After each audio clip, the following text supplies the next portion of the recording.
Right then, boys and girls, wax moth. You won't get a problem with wax moth in your beehive if you've got a strong colony.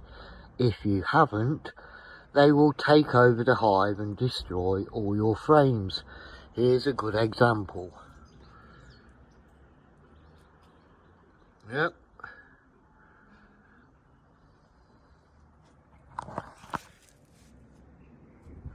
So I'm having to clean all this wax off because these have been infested with wax moth through the winter because the hive wasn't very strong.